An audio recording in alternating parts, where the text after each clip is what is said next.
Hi, my name is Budiaty. I'm from International Relations Batch 2017, and today I'll be giving you my take on social dilemma. So, it is without doubt that when we hear the word social media, we immediately come to think of our applications such as Instagram, Twitter, YouTube, Facebook, and so forth. Our lives rotate amongst these phone applications as they have created feasible access for us to acquire mass information, such as but not limited to education, politics, economy, and maybe even sports. And social media has also provided us a cost efficient way of reuniting and communicating with lost family members, friends, and colleagues. However, this is highly contradictory towards what has been explained in the documentary, as the documentary itself analyzes and criticizes the negative use of social media and how it has impact towards our towards our generation.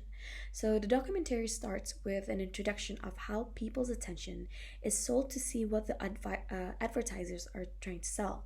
So quoting from the documentary, if the service is free, then you are the product. And I like to agree with this statement as when you open, like for example, Instagram, you'll see that there's different posts or different information for different people because it has been accustomed to your psychological being. So once individuals are hooked and spend more time using the app, or even by looking to the notifications, or even by looking at the suggested photos, the commodity itself isn't the application anymore, but is the ability to influence and manipulate our minds. So, in this case, tech companies collect this data to enhance the ability to influence and manipulate our minds. And this can be shown, for example, when you open Instagram or Twitter, you see, for example, information in regards to your favorite political party, or when you like some kind of online shop, for example, a denim jacket, and you go back to Instagram, you'll see that the advertisement that they're showing are all denim jackets because they know that you're searching for one. And it doesn't stop there. It goes beyond the algorithms and all of that.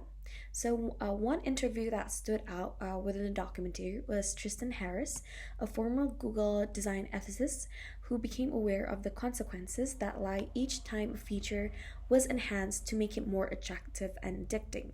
So what he did was that he acknowledged and recognized that there was one common problem which can't be defined by one singular term.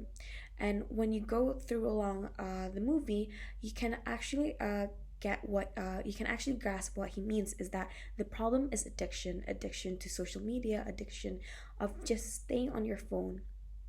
And from research, there's like been many research that shows many teenagers now spends most of their time on social media rather than talking to their friends physically.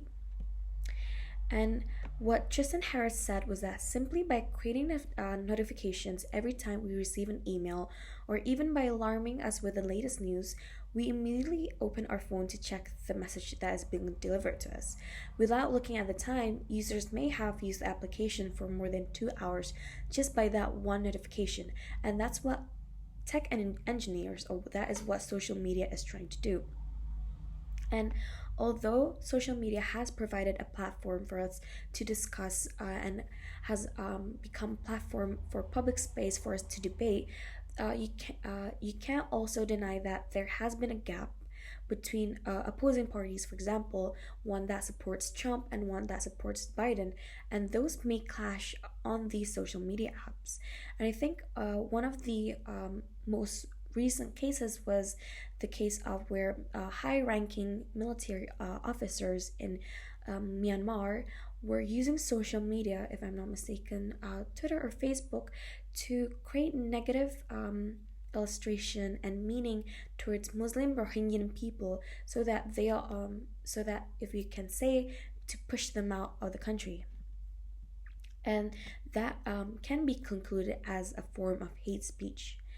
And from the overall of the documentary, I actually became more aware of what's happening and I try to decrease my usage towards social media. And from the movie itself, there are five questions that arise. The first one is: should social media be limited in terms of usage hours, meaning that each individual would only have access around 2 to 5 hours per day? And until the very last question is that detailed and specific algorithms is considered to be part of artificial intelligence.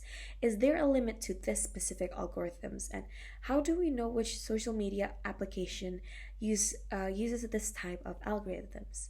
And I think that's a very minimal review on on my take of social dilemma, and I hope you guys can watch it too. Thank you.